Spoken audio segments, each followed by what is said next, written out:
majukwaa ya mtandaoni yanayojiita Katoliki bila uhalali yawapotosha vijana, Askofu Mfumbusa ataka hatua ya kuyadhibiti.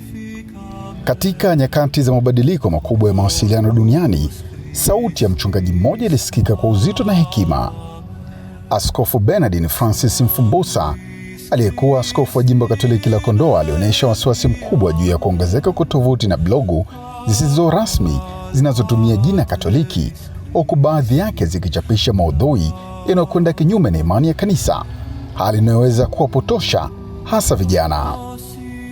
Akizungumza katika mahojiano mnamo tarehe 28 mwezi Novemba mwaka 2025, Askofu Mfumbusa alielezea kuwa changamoto hii si ndogo, kwani baadhi ya majukwaa hayo ya mtandaoni hayaendeshwi na Wakatoliki bali na watu wenye malengo ya kiuchumi kupitia kuvutia wasomaji kwa taarifa za kusisimua zisizo na msingi wa kweli wa imani. Alisema kwa masikitiko makubwa, tunayo changamoto kubwa ya kuwepo kwa blogu na tovuti nyingi zinazojiita za kanisa Katoliki, lakini hatuna mamlaka rasmi ya kuthibitisha ipi ni sahihi kweli kuwa ya kanisa. Kwa huzuni, aliongeza kuwa wakati mwingine hata watu wasio wa Kristo au wasiokuwa imani kabisa hutumia jina Katoliki kama njia ya kujinufaisha. Hali hii imepelekea vijana wengi kuamini kile wanachokisoma mtandaoni kuwa ni mafundisho sahihi ya kanisa, ili hali hayana ukweli wowote.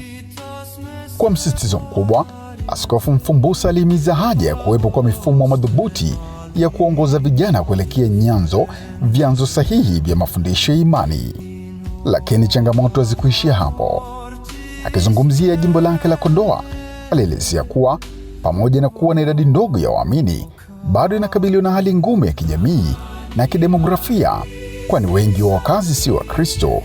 Aidha, jimbo hilo lina mapungufu makubwa ya utumishi, likiwa na maparokia 18 tu inayohudumiwa na mapadri 22 ambao baadhi yao ni wagonjwa, wazee au wapo masomoni.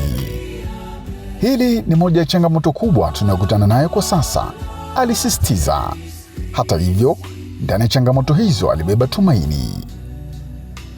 Alielezea kuwa kuna jumla ya waseminari wakubwa 22 wanaojiandaa kwa mapadri, baadhi wakisoma ndani na nje ya nchi, jambo linalotoa matumaini kuwa katika miaka ijayo jimbo litakuwa na idadi ya kutosha mapadri na hata kusaidia maeneo mengine yenye uhitaji mkubwa zaidi.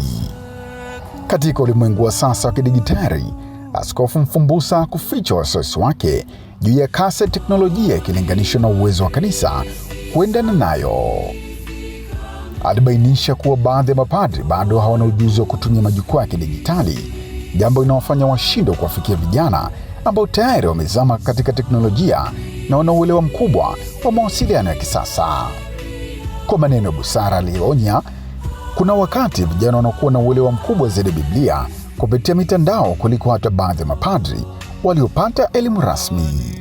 Hivyo, alisisitiza umuhimu wa kanisa kujifunza na kutumia zana zile zile zinazotumiwa na vijana ili liweze kuwafikia kwa ufanisi zaidi. Kwa matumaini na maono ya mbele, Askofu Mfumbusa alieleza mipango ya kutoa mafunzo na warsha kwa mapadri ili kuwajengea uwezo wa kuhudumia waamini, hasa vijana, katika mazingira ya kisasa na ya kidijitali.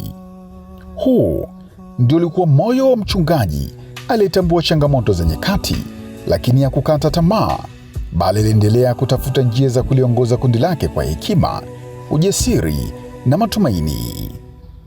Pumzika kwa amani, Askofu Bernardin Francis Mfumbusa. Aqua lateris Christi